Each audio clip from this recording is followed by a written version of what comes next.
Welcome, guys, back to Cult Stuff and Chill. I hope every mother out there had a wonderful Mother's Day last weekend. Ashley and I have a matchy-matchy day today. So we jumped on that bandwagon and ordered those Sonic Swag t-shirts. Of course, we didn't buy them from our actual states, though, because the Kansas and Illinois t-shirts were just not it. So yeah, I'm going to back up. I don't know if you want to show yours too, but I have Nevada. Nevada. I just said Nevada is going to absolutely eviscerate me for saying Nevada. But I'm going to do a little turnaround. You can see. I got hot dogs and aliens on my shirt. Ashley's got, well, her hair's a little bit in the way, but it's a little Sasquatch weenie, and it's wonderful. And in fact, I wore this shirt yesterday too, and I plan on never taking it off ever. It's surprisingly good quality. I know. I feel like a Sonic employee. Hi, welcome to Sonic. They don't do roller skates. They just walk out like normal. Yeah, I think they used to. The one where I used to live, they did indeed still do roller skates. Yeah, I would definitely break my leg again, probably on roller skates. So I'd have to be that one that's like, sorry, I'm such a buzzkill, but I do have to, in fact, walk. Although I've never had a better argument for Heelys before, until I'm just now thinking of being a Sonic drive-thru employee. Just FYI, everyone, I'm pretty sure you had storms last night. Yeah, we had some pretty intense storms last night, and my husband and I were in the bathroom because the tornado sirens were going off with 2 cats for like 3 hours last night. So we're dragging ass a little bit this morning. We didn't get the best night of sleep, but we're still here. The tornadoes did not rip us away, which is especially surprising in Kansas because home of the Wizard of Oz, where the Twister just is relentless.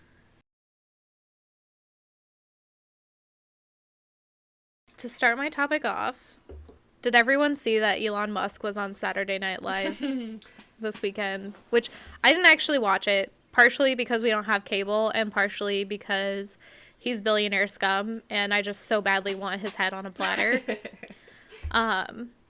But basically, today my topic is going to be about an early prototype for Elon Musk named Jack Parsons. And so this kind of raises this week's question: can people believe in science and also be spiritual at the same time? At what point can one reconcile their scientific and magical or religious beliefs? And should we treat certain practices of magic more as a science than a religion? So my story today starts with Jack Whiteside Parsons, who's actually born Marvel Whiteside Parsons on October 2nd, 1914 in Pasadena, California, which makes him a Libra. Oh, Stan a Libra. They called him John or Jack for most of his life. Most people called him Jack, but I think his mom called him John, which is like, it seems like back then a lot of people name their children one thing but then call them something completely different. And it's just like, just name your kid what you're going to call them. Right. Although I just had this conversation with my husband yesterday about our cats because my one cat's name is Nibbler, like that little creature off of Futurama. But literally since we've named her Nibbler, we have called her nothing but Noodle. And I was like, why didn't I just name her Noodle? Because that's the only thing that I ever referred to her as. You know what? I think that anyone that calls their pet by their like given name more often than whatever bullshit nickname is maybe a psychopath. Okay, but I do call my cat Edward because he only goes by Edward. He will not respond to anything else. He is just a sophisticated boy. Plus, honestly, Exactly. Edward fits for him because he looks like an old Victorian man stuck in a cat's body, if you ask me. Because he just has that look of constant worry on his face. He's just like... Anyways, back onto my topic. Much like Elon Musk, Jack was born into an affluent family on his mother's side and had the means to do pretty much anything he wanted, despite the fact that his parents split right after he was born because his dad was really into prostitutes. Jack still lived his childhood years in the lap of luxury in his maternal family's mansion, which is kind of uncommon for a single-parent household at the time if you think about, like, the Black Dahlia. Like, they were all crammed into, like, a 2-bedroom apartment. As a child, Jack was kind of a lonely, weird kid, and instead of bringing a fucking doll to life, he just read a lot of fantasy and science fiction. Lame. What a nerd. I mean, it's better than bringing the fucking doll to life, though. Yeah, true.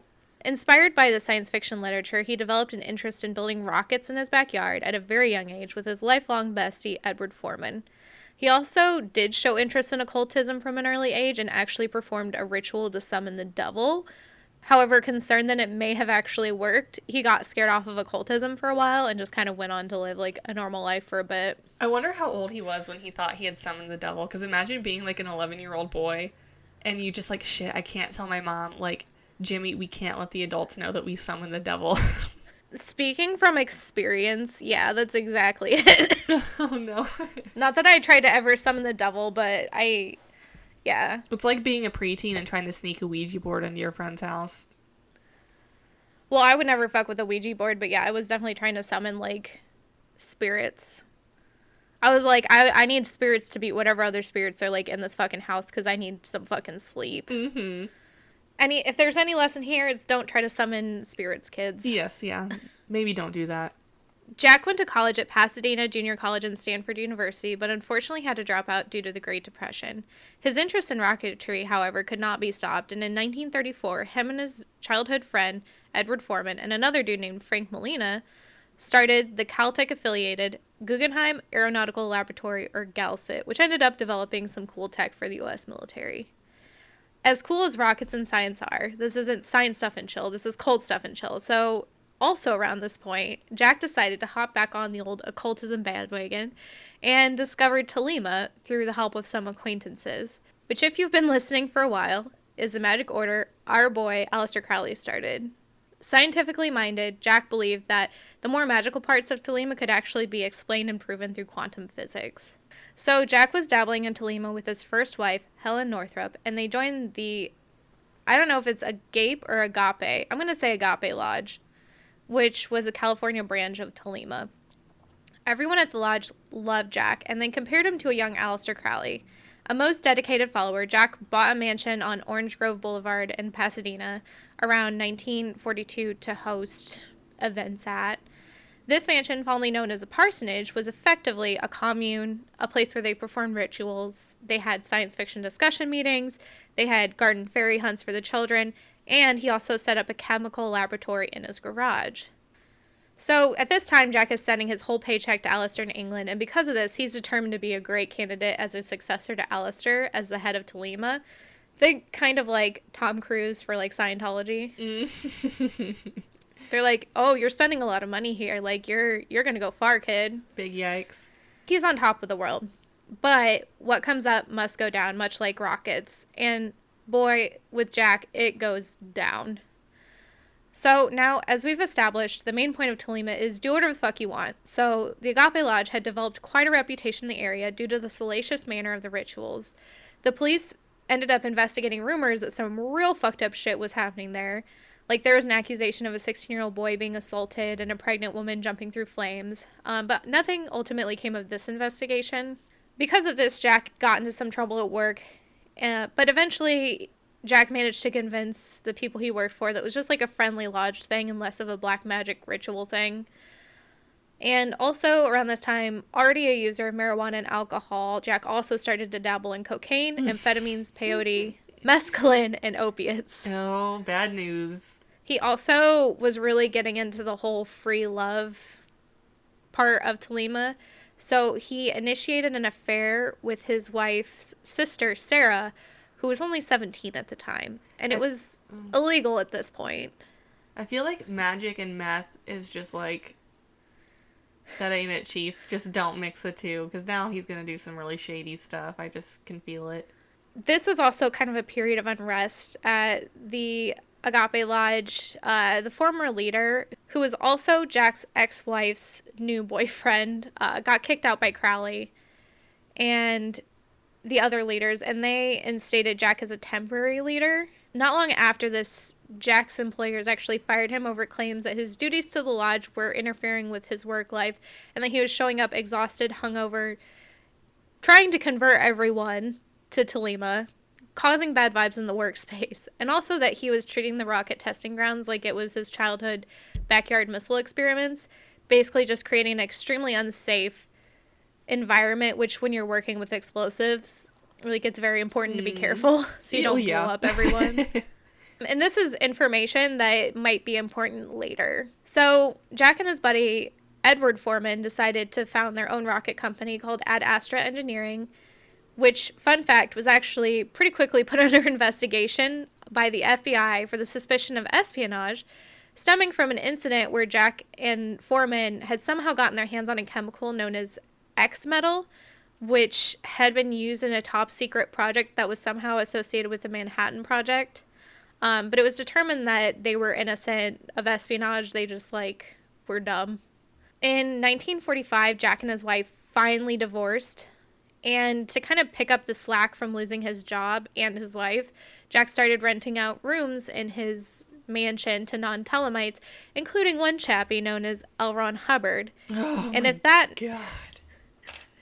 And for our viewers, if that name sounds familiar, it's because he's an important person to a specific cult that starts with a S and ends in Ientology.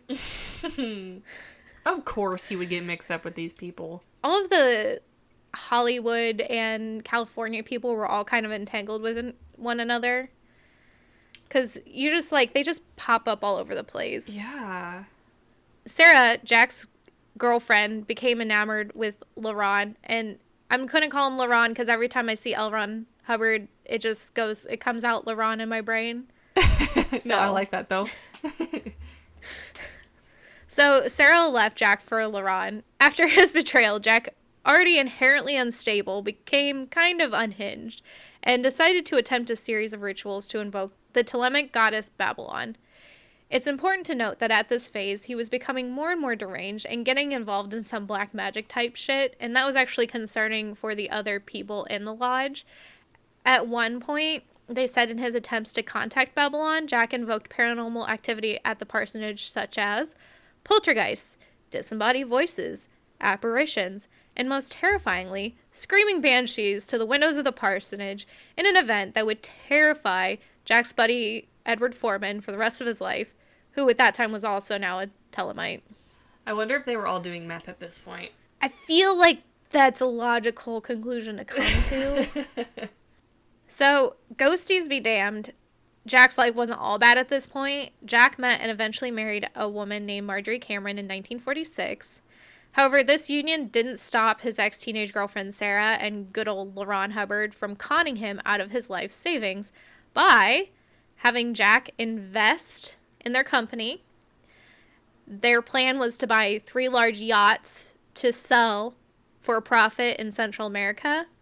In reality, LaRon just stole these yachts and went sailing. He just wanted some yachts. So Jack actually successfully sued them, and the court ordered LaRon to promise to pay Jack back. But Sarah threatened Jack out of pursuing the payments because she had only been 17 years old when they had started their affair, and she's like, I'm going to take you to court for statutory rape, which, do you want us to pay you back, or do you want to stay out of jail? Yeah. Actually, that's checkmate, dude. Good one, Sarah. Kind of a boss move. Yeah, right? Yeah. This sucked. But then his life really started to hit the stride of his downward spiral when the Sunday Times published an article about LaRon's involvement with Thelema, to which the Church of Scientology retorted and basically painted Jack as a bad guy. They said that LaRon had been going undercover to spy on the black magic cult and to save Sarah. So Jack, just hemorrhaging money, he sold his house, which was pretty soon torn down. He got depressed. And to really complete phase 1 of his downward spiral, Aleister Crowley and some of the other heads of Thelema were like, dude, you're partying too hard. You know that black magic is not what we're about. And honestly, you're a fucking idiot for getting scammed. And Jack was like, you know what? Fuck you. I resign. You're not hardcore enough anyways. You're not serious enough anyways. Jack continued to work as a rocket specialist and picked up work where he could, at one point working for a consultant for Israel's rocket program.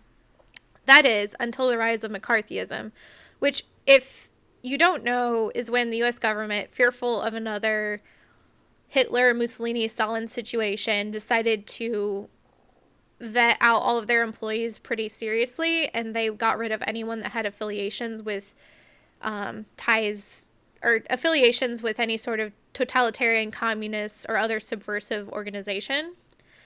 And because they were concerned that people with ties to these organizations could potentially stage an interior upheaval of the government. So they just wanted to, like, have just red-blooded American people in there. Like, nobody that was slightly, kooky, which is something that kind of still goes on today at a much lesser level. Yeah. So because he had this reputation, Jack was blacklisted from working in his passion of rocket science for the government, and which is really the only people that deal with rockets, which he got super butthurt about. He had to make money somehow, so he resorted to bootlegging nitroglycerin, which are explosives. He worked as a gas station attendant and a mechanic, and he also worked as a hospital orderly. I think he worked at a college at this point, too. Mm-hmm. After this, his wife was like, Marjorie, his second wife, was like, I'm done. I'm going to go to Mexico for a while. So she went to live in, like, an artist commune in Mexico, and he decided to fall back on occultism to try to rise out of the ashes, and he started performing sex rituals with prostitutes, much like his good old dad. So full circle here. Dang, runs in the family.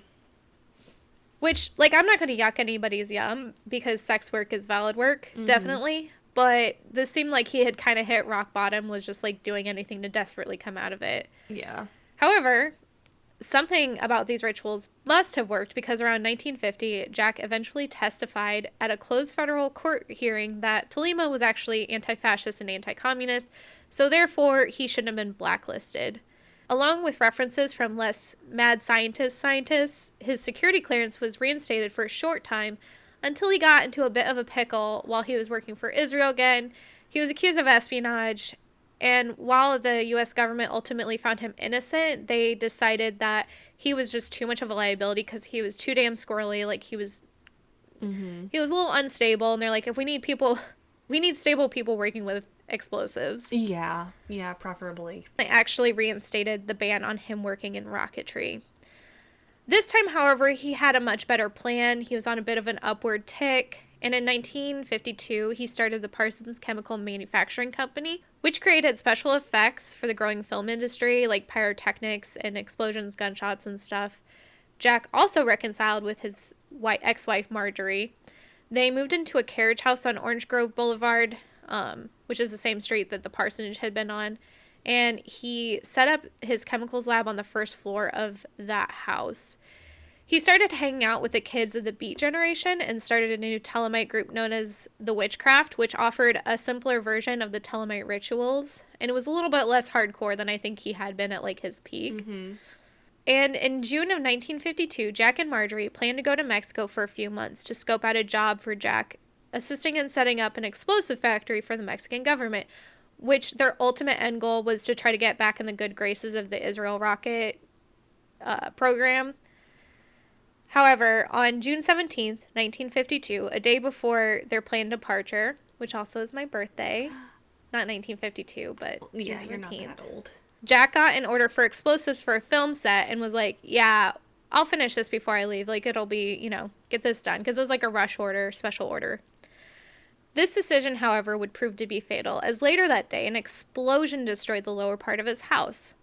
Jack would later perish from the wounds he sustained, and upon hearing of his death, his mother took a fatal amount of barbiturates and also died. So happy birthday to me. Why was he building explosives in his house? Like, why? Well, that's why where would you do that? He was running his chemical laboratory out of his house. That seems like massively stupid and dangerous. Yeah, we'll get to that. Oh, Jesus. Okay. But yeah, happy birthday to me. Yeah, happy birthday. Hopefully your house doesn't explode on your birthday. Pasadena PD launched an investigation, and they actually determined that Jack had been mixing fulminate of mercury in a coffee can and had just simply dropped it, causing a small explosion, which he probably could have survived, but it led to a much bigger explosion when it came into contact with some of the other materials that had been just stored around the lab. These fucking people. Jack's colleagues and friends would say, this is bullshit. It wasn't an accident. He was a very neat and cautious person. It was probably foul play. Some of these people blamed Howard Hughes because they were like, Howard Hughes is fucking crazy. And Howard Hughes had actually accused Jack of stealing confidential Hughes Aircraft Company documents. Some people think that he was like trying to magically create a homunculus, so he died in like that magical rite and it went wrong. Some people think that it was a government hit job, either by the US or Israeli government, trying to like just get him to go away, basically. Others yet say that the depression and manic episodes that had plagued Jack his whole life had actually led to him committing suicide, which can't be ruled out, but this is when his life was really starting to go on an uptick, so I don't know about that one, but it realistically, like, people can unalive themselves whenever. Yeah. Like, it doesn't really matter. It would be an important time to note that a syringe of morphine was actually found near him in his lab, so it's likely that he was high as balls when he was working with the volatile chemicals. Meth and explosives also don't mix. So magic and meth and morphine and explosives don't mix. Also, the Pasadena PD had previously issued him citations and tickets for improperly and illegally storing chemicals at this property, and he also had chronically sweaty hands, as noted by multiple people. So this could be a massive cover-up, but kind of going off of the principle of Occam's razor leads me to believe that it was merely just an accident. He was probably high working with explosives, which is a tragic accident and is very terrible, but nothing mysterious about it, really. But it could be. I just, like, can't get over the fact, like, why are you building explosives in your home? It was cheaper. I guess. Jesus. He had, I mean, his entire life he had been building explosives in his home. Like, he had been blowing up his mom's garden as a child. So it was just kind of second nature to him. And I guess it just never occurred to him to have a separate building for your explosives. But it wouldn't have helped him anyways, because it did blow up the whole thing. Like, that's true. So, regardless of the cause of death, Jack Parsons was laid to rest in a lovely little ceremony, and Marjorie, his reconciled wife, scattered his ashes on the Mojave Desert where he'd performed much of his rocket testing. Which makes me wonder, if he had lived longer, would he have done more scientific experiments trying to quantify what magic is? And I guess we'll never know, because he died at the age of 37, so. Damn, he was only 37? Yeah. That's nuts. I feel young. like he lived, like, 8 lifetimes in the span of 37 years. That is crazy.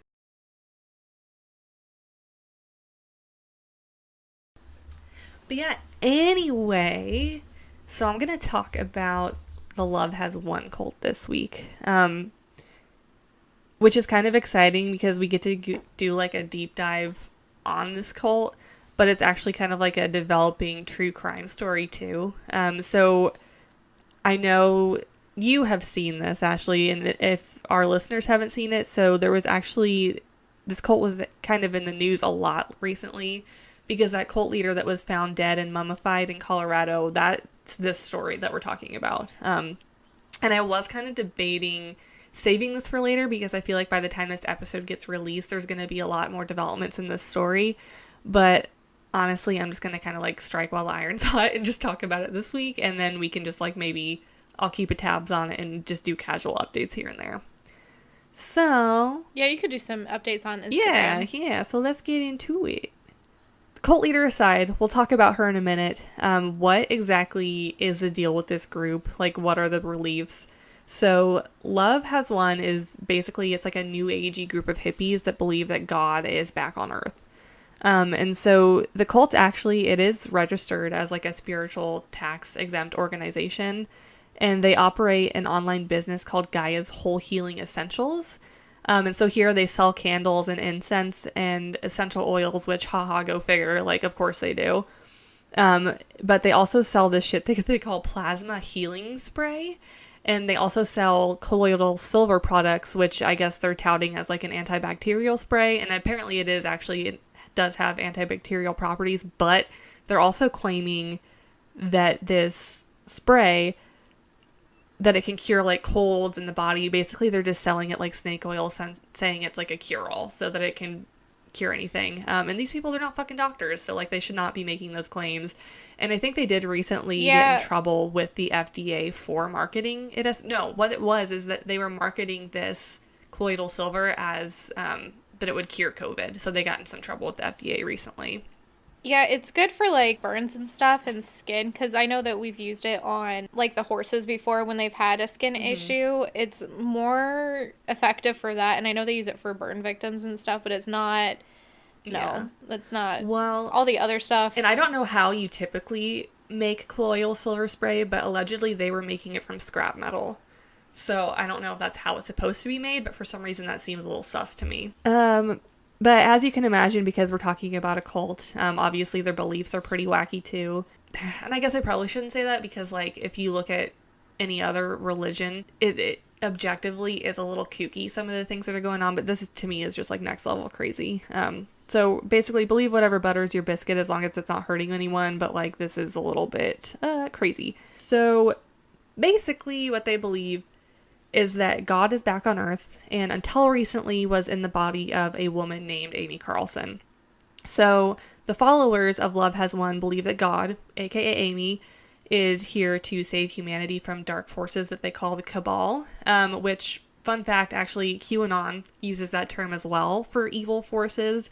And I feel like going through this story, there's a lot of weird ties to QAnon. So, like, I don't know, convince me that these people didn't vote for Donald Trump and I wouldn't believe you. I feel like maybe they're using it as, like, a recruiting tactic, too, because they know that, like, QAnon people are subject to believe some stupid shit. So, anyway. Oh, and also, fun fact, apparently the Cabal headquarters is in Miami, so. That tracks. Have you ever been to Miami? I have not, but apparently the evil Cabal have. Oh, and also, this again, carryover from QAnon beliefs, the Cabal, headquartered in Miami, they eat children there. So we don't like the Cabal, they're super evil. And again, that's a QAnon theory. They believe that Hillary Clinton has drank the blood of children. So, yeah, fun. Honestly, I believe it. Maybe that's more of an Illuminati thing. They're just drinking the bloods of children to remain young and powerful. No, I think that Hillary Clinton is using the blood of children to dye her business which is bringing us back full circle to children business suits. Yeah, there you go. Anytime you guys see her in, like, a red suit, it's because she's slaughtered children, and that's the blood of the innocent entwined in that fabric. It's what makes her so powerful. So, more on the Cabal. Obviously they're evil, they eat babies, but the biggest no-no in the eyes of Love Has Won is that they are trying to destroy humanity by keeping us all in a low vibrational 3D version of Earth. All the while, Amy, who, again, Mother God is what they refer to her as, she was doing, like, hippie voodoo shit to try to raise the vibrations of Earth to ascend humanity to a fifth dimension. And if that's, like, not the most yuppie white lady version of Jesus ever, like, I don't know what is. So, and, like, I collect crystals, too, more so because I like pretty rocks, but, like, this is next level crazy white lady shit. And if Sedona, Arizona was a person, you could just, like, imagine Amy Carlson. She is yuppie 5000. Basically, upon humanity's ascension to the fifth dimension, aka they're going to call it 5D, allegedly Amy, Mother God, prophesied that only 144,000 people would make it to this next plane of existence, and that the rest of humanity would actually be recycled into the galactic sun.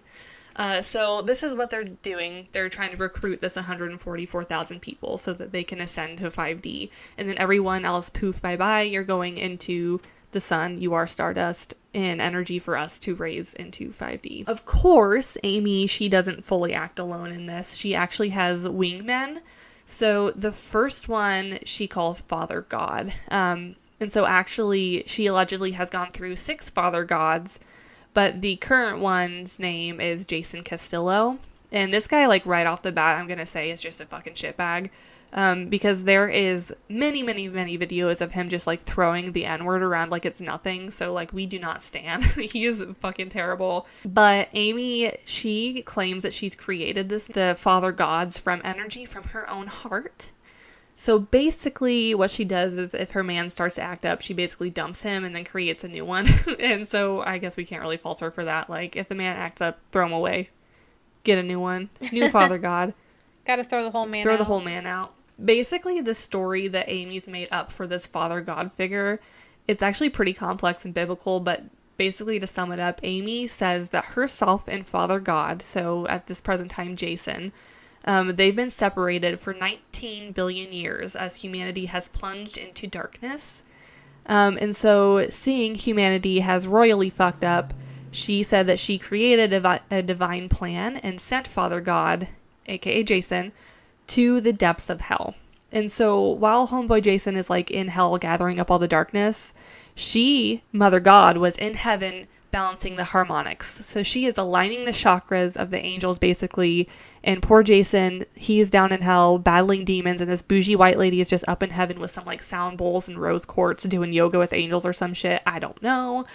But in order to help her balance these ethereal energies, she has to create another wingman that she dubs the Father of the Multiverse. She says that this makes up the Holy Trinity. So it's her, Mother God, Jason, aka Father God, and then player number 3, the Father of the Multiverse. So we've got the Holy Trinity here. Side note, as Father God was in hell fighting the forces of evil to harness the power, Amy claims that in this time she had actually lived many human lives before this one, exactly 534 of them. So some of these extra lives include Marilyn Monroe, Joan of Arc, Pocahontas, not the Disney version, Cleopatra. God, she was Queen Elizabeth I. She was pretty much, if there was like a powerful woman figure in history, you can just safely assume that Amy Carlton has claimed to have been them in a past life. This lifetime alone, though, she claims she has been subjected to over 550 assassination attempts. In her most recent form as Amy Carlson, she was disappointed in humanity, saying that her experiment that she had created of free will has failed her. And so now she needs to call all of her children home into the light. That children being the 144,000 people we referenced earlier that will survive going into the light, aka her ascending them into 5D. So basically she's like, fuck humanity, I screwed up, I created everything and gave them free will, and now this is just ain't it, chief. So I'm going to take my 150k people, we're going to ascend to 5D. So in Bibles, like, or I guess in religious texts, there's like always, you've got the Holy Trinity, obviously, but then you've got like all the apostles and saints and shit. So of course she needs to fill those roles too in order to make her organization or thoughts legitimate. So enter the Galactic Federation of Light team. This team, it is said to be in place to aid in her ascension to 5D. So this fucking crazy cast of characters, we have a man named Saint Germain, a dude named Cryon, but the third member of this Galactic Federation of Light team is none other than fucking actor Robin Williams. So this super team is said to actually aid Amy in performing what she calls etheric surgeries. And one thing to note is this team, they never are like present physically, it's just their spiritual energy. And then Robin Williams, obviously RIP, he is deceased. It is his spirit energy that is helping her with these surgeries. And so basically what they do is they are on their website selling these surgeries to people, and you can be like, hey, my neighbor's being a real dick, my friend is like having a hard time. So you buy them a surgery, and Amy and this team will go into their body and perform a spirit surgery to remove what she calls cabalware, which basically is like malware for the human body. So of course they claim these spiritual surgeries can also like cure cancer and blindness, like basically any illness or disease you can think of, they're claiming that these surgeries can fix. So yeah, again, she's not a fucking doctor. She can't do any of this shit. Couldn't, rather. She is RIP, deceased. So when it comes to the actually physically present followers, they're known as what is called the First Contact Ground Crew. So these people are the ones that have actually like fallen victim to this cult, and they basically have at this point given up their entire lives to worship and aid Mother God in her mission to rid the world of the evil cabal, ascend the chosen 144,000 people to 5D, and then recycle everyone else into Stardust. And so let's go time travel a little bit back to the year 2009. We're going to kind of talk about how Amy herself got involved here and then how they're fucking recruiting these members. So again, year is 2009. Amy is living in Texas with her 3 kids, and she is also the manager at her local McDonald's. Amy, she already has some pretty like Yahoo out there beliefs at the time and spends like a lot of time talking about like starships and new age philosophy. And during this time, she actually sees a YouTube video posted by a group called the Galactic Federation of Light. And it is titled Father God Speaks to Humanity. So in this video, a man is speaking and calling out to potential followers, and it's not actually ever like for sure proven who the man in the video is, as it's like just basically a voiceover. But the general consensus is that it's a man named Amaranth. So at this point, Amy, again, kind of a Yahoo already, she sees this video and leaves her entire family, so leaves her 3 kids in Texas, and she goes to join Amaranth. And it's kind of pretty widely believed at this point that actually this man was the one who manipulated her into believing that she was Mother God. And so, like, I don't know, it's kind of weird because when you, like, look at this cult or talk about this cult, a lot of people will kind of lump Amy into like victimhood here, saying that she was manipulated by this man to do all these things. I don't know if I subscribe to that because like she's still on her same bullshit after this man is out of the picture, but it seems to be the case that she left her family when she was in not a great mental state and then was manipulated by this guy, and then it just like fucking stuck with her. It's also maybe worth noting that she's never been like formally diagnosed with any sort of mental illness, but people that were close to her pre-cult days say that she suffered from a lot of mental health issues. Again, nothing diagnosed, but they said it like stemmed from childhood trauma, and then she like struggled with alcohol addiction a lot. And so actually, if you go on YouTube, her ex-fiance from before the cult days posted a video recently with like talking about the relationship that he had with Amy, and he said that, quote, she can slam shots of Jose Cuervo like it's tap water. So she had a little bit of a drinking problem, and a little bit of a mental health issue on top, it seems like. So she may have just been ripe for the picking for someone to manipulate her into doing some. Well, and like not everyone is cut out to be like a mother and have a family. And so, especially if she was in Texas, I feel like a lot of that is very like family oriented, and they're just like, you need to have kids, you need to have a family to sort of fit into the mold. And if she was already kind of predisposed to not want to do that, especially if she had pre-existing childhood trauma, it's one of those things where I could see that she maybe just was kind of having a moment and finally realized like, this isn't what I'm meant to do, I'm meant to do something else, and that something else was starting a cult. Yeah, so she finds this Yahoo online who's like speaking her language and is like, you know what, now is the time for me to abandon my children and just like run away to Colorado to be with this guy. Amy at this point, again, we know that she's left to go be with Amaranth, and they lived together seemingly pretty peacefully for about 5 years or so. And during this time, they were just like posting odd videos here and there, proclaiming themselves as like Mother and Father God. They're uploading these to YouTube. They have like an active Facebook page, and then a website for that Galactic Federation of Light or whatever it was called. And they're like endorsing peace on Earth, yada yada. And then they're like filming clouds and calling them spaceships. So they're like, oh, the spaceships are here to like ascend us to 5D.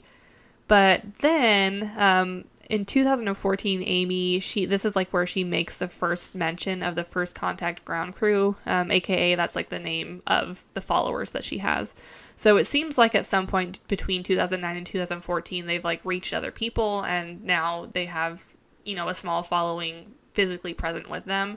And then they really start putting the call out for more followers in 2014. Okay, yeah, so at this time, again, they're pretty consistently, they're just posting videos and like doing live streams and shit where they're just spouting off their beliefs to like keep in contact with their followers and then try and recruit new ones. So not only do they have like physically present people with them, but they also have like a sort of, you know, not huge, but a sizable online following that are like sending them money and stuff because they believe that Amy is Mother God. Then again, at some point in 2014, Amy actually leaves Amaranth. Because it's believed that he was abusing her and like locked her in closets and was having relationships with younger women. So at this point, a man named Miguel, he steps in and saves her from this abusive relationship. So, like, bye-bye, Amaranth. We're on to the next Father God. And so now Amy takes basically all the followers from Amaranth, and they start saying that Amaranth is, like, the incarnation of evil, and that he was, like, trying to basically destroy Amy's mission to ascend them to 5D. And in the throwback to a previous episode and the story you just mentioned, they believe him to be a reincarnation of Aleister Crowley. So he comes up a lot when you get to looking at these fucking occult or like paranormal, not paranormal, but I guess just cults. Just occult stuff. We're at the point now where Mother God and Miguel, they left the building. They're gone. So the whole group, they fuck off together away from Amaranth, and they are now in a property in the middle of nowhere, Colorado. So it's in 2015 that Amy kind of starts going through a string of different Father God figures. And each time something goes like sour with the current one, they break up, and then Amy claims to her followers that they've left her and the group and they've stolen all the money. So every time Father God leaves, he steals the money and then also like has stolen control of their website. So then they go on kind of a tear, typically making videos like urging followers to donate more money to the cause, so they can all ascend to the 5D together. And in total, she claims that $70,000 had been stolen from her from these different Father God figures as they left the cult and left Amy, because clearly she's a little wacky. That's suspicious. Yeah. So finally, in the year 2015, that's when they start referring to themselves no longer as the Galactic Federation of Light, but now they are Love Has Won. They've changed their name now that Amaranth is out of the picture. And this is like kind of revealed in a video called The New Planetary Ascension Guide that Amy puts out, and in which she like renames the cult basically and then talks about her plan to ascend to the 5D. So we need to talk about Miguel for a minute, because he never actually gets the title of Father God, but he currently has the title of President of Love Has Won, because remember, this is like an actual 501(c)(3) charitable organization, so they need to have like a board of directors or whatever. So he's the president, and honestly, he's like very sus. Throughout the year of 2016, he becomes a like near constant figure in all these Love Has Won videos, again, like encouraging people to donate, encouraging people to get on this bandwagon, and he's like in every one of these videos. He's in a lot. But there was some serious doubt about whether or not he actually believes in the Love Has Won movement. And there's actually a lot of speculation that his involvement is purely financial. So in fact, actually, despite them being registered as a tax-exempt charity, pretty much everything that the cult owns is registered under Miguel's name, including the bank accounts with all of the money, all the properties, all the vehicles, of which I think there's only 2 properties, like 3 vehicles, but everything that the cult owns legally belongs to Miguel. So basically, upon Amy's death, if the cult is to disband, all of these assets go to Miguel. And that's all speculation, that he is like not invested the way that everyone else is, but to me it seems awful suspect that he, instead of putting it in like the organization's name, why is it under this one man's name? It doesn't make sense to me. Yeah. Like, you can be on the board of directors and it's still, all the assets are belonging to the organization, not to a person within the organization. Right. Yeah, but like the vehicles are registered to him, the deeds to the properties are registered to him, and he's in control of all the finances. So it seems very sketchy to me. So I don't know about this dude. But really, aside from the trying to con their followers out of money bit, Love Has Won lives relatively peacefully with their Yahoo beliefs until 2018, when the current Father God, Jason Castillo, steps up to the plate here. And again, this guy, not great. I mentioned his love of the N-word earlier. But he also has a criminal record consisting not only of child neglect, but of having many DUIs. And so actually in 2018, while he's Father God, while he's part of this cult, he does go to prison for a short time in Florida for criminal trespass. And while he's in prison, the followers simply say that he is on mission. So he's on mission trying to reach out to recruits to ascend to the 5D. Which honestly kind of sounds like the whole like Warren Jeffs thing, where they're just like, oh, he'll come back to us. Yeah. And he does come back. He does. He gets out of prison and he joins everyone back in Colorado. Now, things take a dark turn in 2018, so this is post-prison. You can see in videos that they post that there's a pretty dramatic decline in not only Amy's mental health, but her physical health. And not only that, but Jason is like frequently seen on live streams, just like verbally abusing members of the cult. He even actually threatened to kill one of the followers named Robbie and bury him in the backyard. And actually Robbie ends up involved in a missing persons case. I think they eventually do find him. But it was kind of weird, the timing of that. And at this point, though, Amy, she's really, like, despite her health declining, not acting much better. So she's actually seen on camera, basically in, like, fits of anger, telling her followers to get in right action, which essentially means to her, like, their vibrations are too low, and it's, like, affecting her ability to, like, raise the Earth's vibration so they can fucking ascend to 5D. So she's also telling followers, and this is all on video and live streams, to lock children that are acting up in dark rooms. She's shaking and like physically abusing animals, and it's pretty clear to me that she's not sober in these clips. I guess everyone's welcome to draw their own conclusions, but seeing her in these videos, it does not seem like the actions of a sober woman. So I think at this point is when she is again struggling with addiction. And in a pretty classic Amy drunk moment, classic quote, yells at her followers, "I'm fucking God, you fucking whores." So she's just very, yeah. Okay, and it's wild because all of this stuff is on video too, so you can really just see like the decline of this fucking woman. It is not great. Yeah, like decline in real time. Yeah, and you know what? The funny thing is their YouTube is still up. There's still posts going up despite her having passed. But you can go back and rewatch all of these abuses happening on camera. And I'm sure at some point if the investigation into her death gets too intense, they'll probably start pulling it. But for now, it's still up. But like any good cult, Amy and Jason actually have put rules in place for their followers, including cutting ties with friends and family. They're only allowed to sleep for 4 hours at a time. The men, they all have to pee sitting down because that is what honors the feminine. Yeah. And the cult members, they aren't allowed to have any relationships or sex unless they're assigned a twin flame by Mother God. They can't have any personal money or belongings. All of it has to be handed over to Love Has Won upon their arrival. And they're not allowed to have any drugs or alcohol. Obviously, this rule does not apply to Jason or Amy. So that's all super abusive and manipulated. So if these rules aren't followed, or if they are deemed acting out of action, which basically just means they're acting of any sort of free will, they get sent out into the woods on their Colorado compound to basically sleep in tents.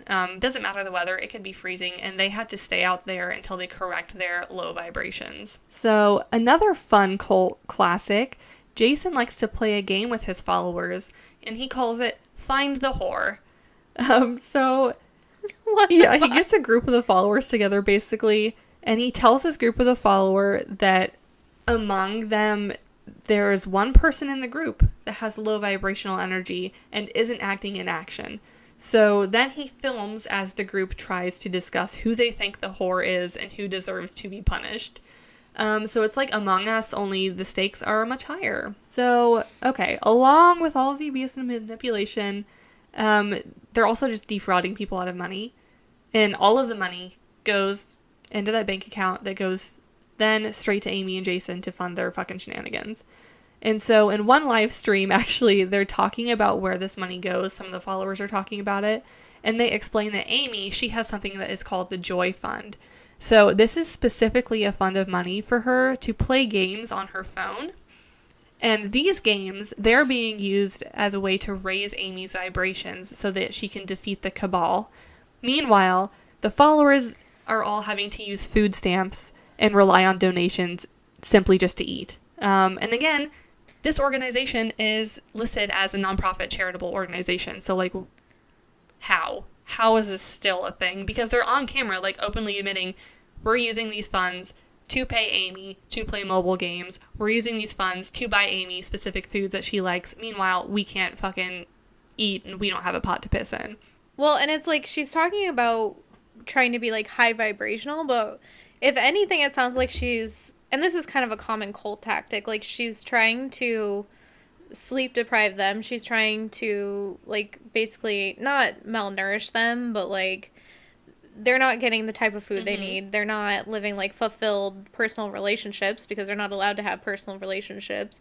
So it sounds like she's trying to keep them lower vibration so that they fall in line with the cult. And also it sounds like for her personally, she's like trying to live really what I would consider a more low vibrational lifestyle if she's an alcoholic, if she's sitting on her phone playing mobile games, which no shade to anybody that plays mobile games, like, but it's one of those things that you definitely do to like disassociate. Yeah. Meanwhile, she's playing fucking Bubble Pop Cookie Crunch, saying that that's what's defeating the evil children eating cabal in Miami. So I don't fucking understand the logic there. Exactly. Like, no, you're just trying to disassociate on your phone for like a few hours. So that's, while I don't hate on that in any way, I do think that would be considered more of a low vibrational activity. Yeah. Her vibrations were fucking rock bottom. She was not a high vibrational being.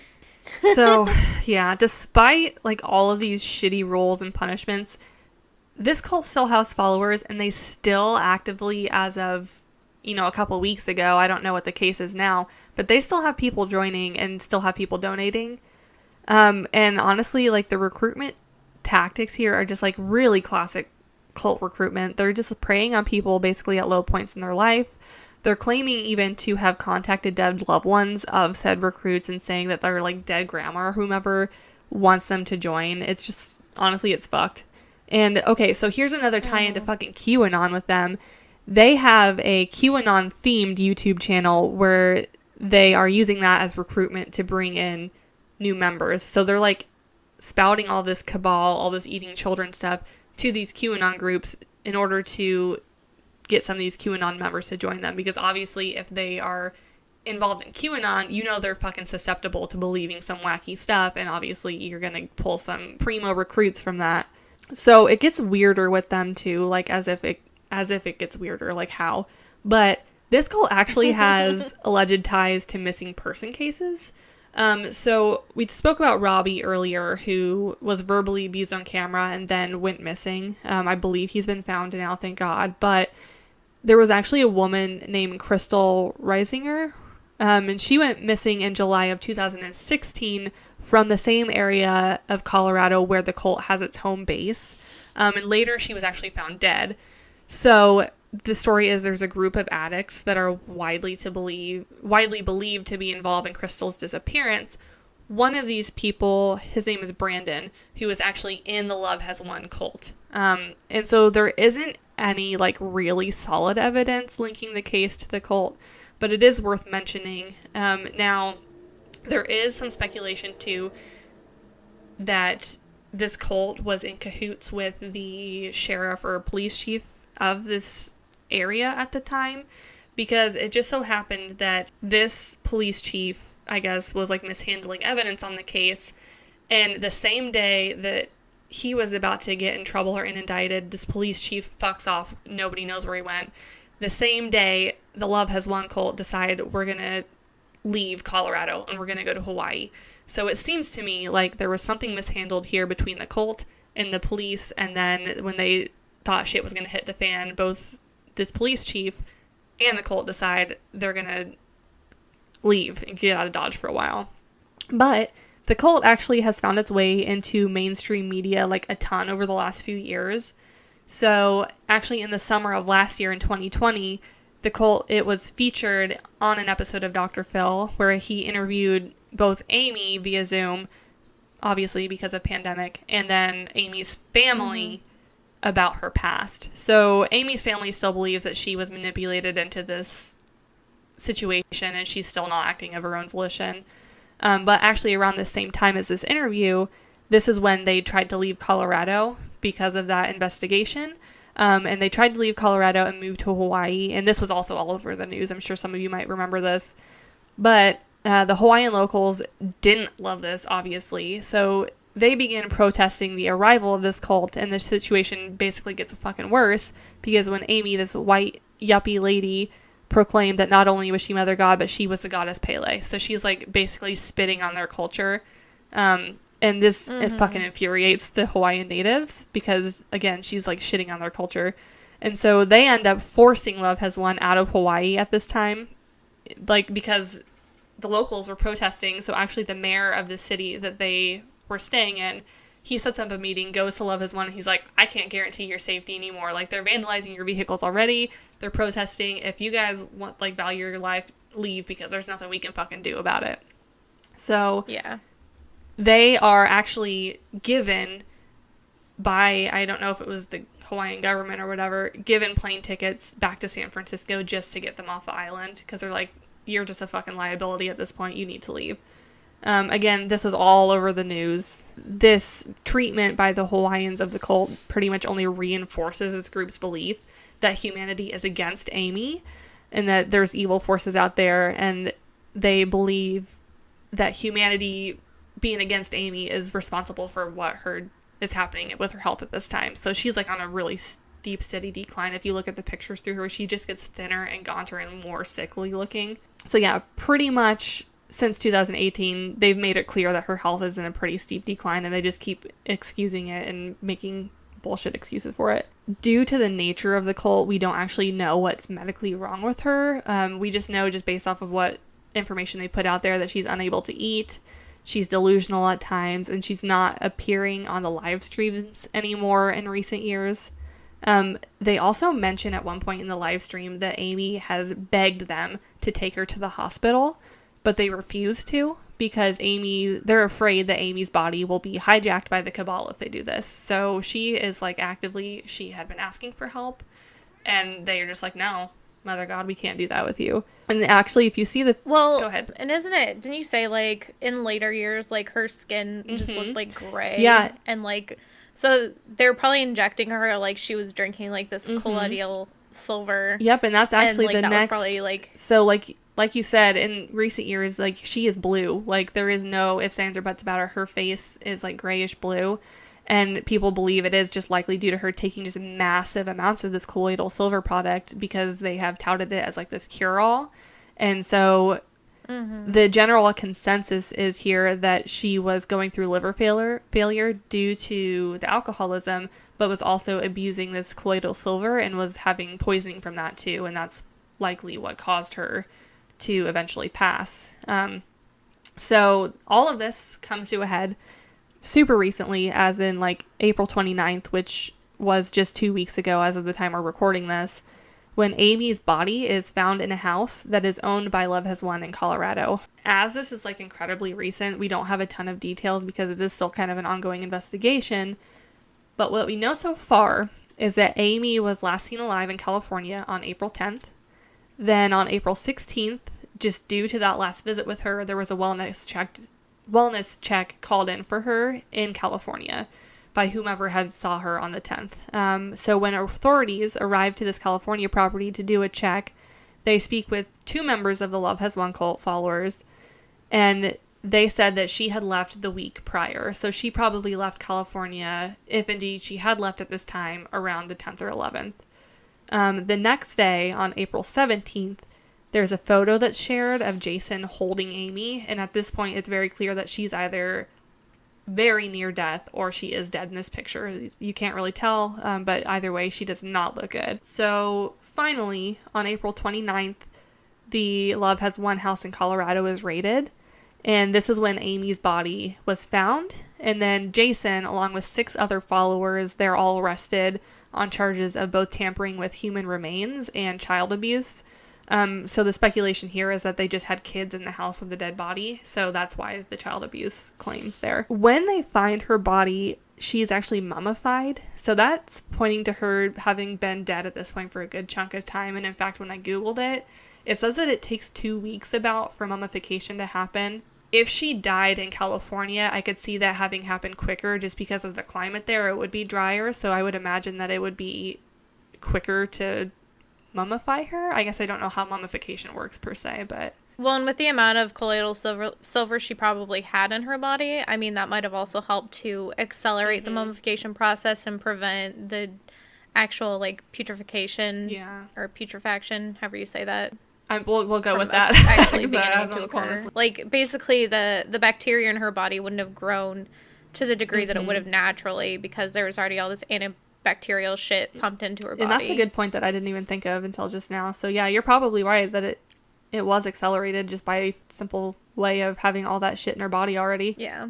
But yeah. Well, in Colorado's dry as well too. Yeah. I mean, it's like in the mountains, but it's still a dry climate. It's not a riparian water system, so it's likely, helped that as well. Yeah, so they've just gone from one dry place to another. So her body must have mummified more quickly, because it says it can take anywhere from, 1 to 2 weeks, more likely 2 weeks. But yeah, if it was a dry climate and she did have all that antibacterial shit in her body already, it might have been quicker. So again, they find her mummified body, but it's actually wrapped in a sleeping bag. And around this sleeping bag, they have wrapped Christmas lights. And then allegedly her eyes are missing, but they have also applied glitter to her face. So basically they've like anointed her, and they're like carrying around her body in like weird fucking sleeping sack just covered in fucking Christmas lights. But they basically made her into like a Barbie head. Yeah. Oh my god, ew. Yeah, one of those ones that have like that long hair that you can style and like wipe shit all over her face. Ooh, yeah. So that's basically what she is right now, is just fucking color me glitter Barbie. Well, and with the eyes, it's likely that they probably like did decay. Because, I mean, there's a lot of bacteria in your eyes, and they're one of, like, the soft tissues around your face are the first to, like, start decaying. So they probably just got all soupy, and they're like, oh. Yep. So, and not only, like, was she mummified, but they actually believe that she actually died in California. So they had this body covered in glitter, in a sleeping bag, wrapped in Christmas lights, probably in the back of a Subaru, going back and forth from California to Colorado. Which is just a very much like a Weekend at Bernie's situation. Oh. Yeah. So I'm almost done here, but so at this point, again, we still don't have all the details here, but it's believed that Miguel has removed all the funds from this organization and is now guiding his own team, and that they plan to dissolve Love Has Won. It's also speculated that he is the one that called the cops and led them to finding Amy's body. And members of the cult are now accusing him of stealing Mom's money. So it does appear like he is trying to dissolve this cult so he can have the funds and the property and then get rid of the Love Has Won shtick altogether. And since all the arrests happened, their website is now taken down and defunct, and their Facebook page has been pulled from the internet. But their YouTube videos are still up and available to watch, and they are still actively posting. And they actually have a newer member to the cult who appears to be recruiting people from other countries because she is making videos in other languages. I think she speaks Chinese. So they're still actively recruiting and trying to get people on this mission. And at that point, that's kind of where we are with this cult. And I'm sure, again, we're going to get more details on this in the weeks and months to come, especially as the court cases play out. So either this cult is going to completely implode, or they're going to replace Amy. Maybe Miguel takes the handle and creates a new cult off of this. But honestly, I'm kind of excited to keep tabs on this because it's just kind of fucking wild. And that, my friends, is in a nutshell the very crazy story of Love Has Won cult and true crime story of mummified corpse lady. So we'll keep you posted on that one. Well, and you hate to say it, but it's honestly kind of one of the better case scenarios. Hearing and doing research on some of these other cults, like there's a lot of abuse going on, which there is in this case as well. But the fact that it didn't have to resort to like somebody leaving their baby out in the woods. That's true. Or somebody like actually killing another person. I kind of believe that she was just sick and was dying and died of probably not so natural causes. Like it was probably easily preventable. Yeah. But because they're like, no, you're gonna lower your vibrations if you go to the hospital. Yeah, well, and they've, at this point, it sounds like they've entirely ruled out the idea of foul play because it was clear that her health was declining and she was not doing anything to, help it. So they've already ruled out the possibility of foul play, and now it comes down to them having tampered with the body. And we'll see too, because some of these members might come out and we might see some more like horror stories of abuses happening, but I just don't think it's going to happen, because based off of the videos they're still posting, it looks like they're still really full on the 5D mission. So we'll see. Well, and I mean, if anything, it's like she's really a victim of her own hubris, which you don't often see. You see a lot of people going to jail and getting convicted, but with her, it was like, I mean, when she gets to the point where she's begging people to take her to the hospital, and they're like, no, Mother God, we cannot do that. She's like, oh, I fucked up. Kind of justice served, I think. It is kind of sad, though, because, like, her family, up until they found her body, was like, listen, she's just mentally ill and she needs help, and no one's doing anything to help her. And, yeah, I mean, I don't feel too bad for her, because she was, you know, reached out to quite a bit by her family and, like, offered mental help, and that she just frequently denied. But it is kind of sad to see someone that I think personally it was a big mental health thing with her. Like, she just was in a state where she was easily manipulated, and this is where it led her. But it was like she was easily manipulated, but she's also charismatic enough to garner a following. Yep.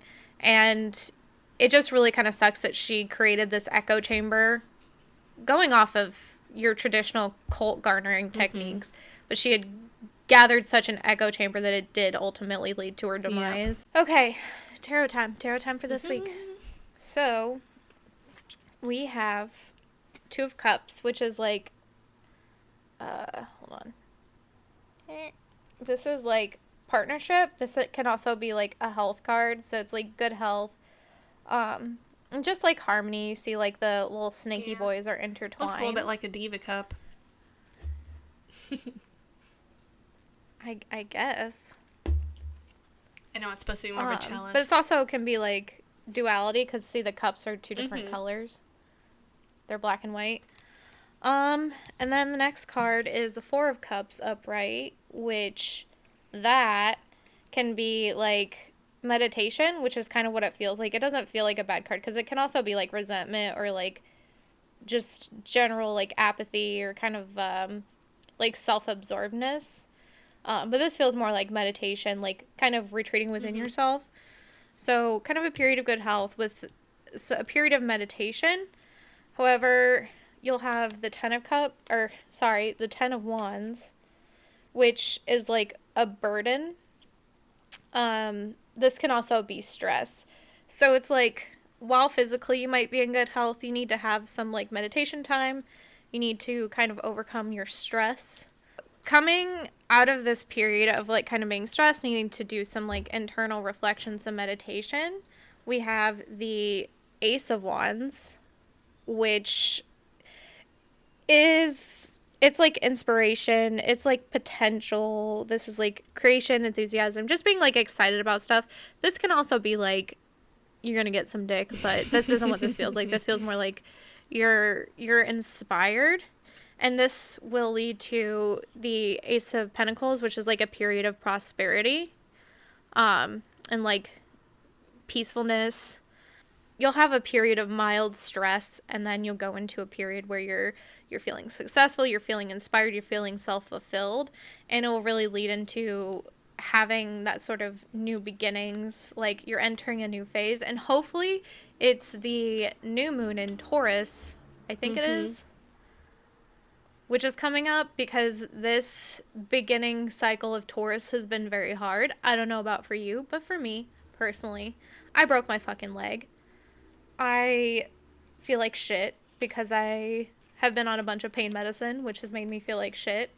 So, yeah, hopefully this new moon will be better for everybody. That's kind of what it sounds like to me. And based off that reading.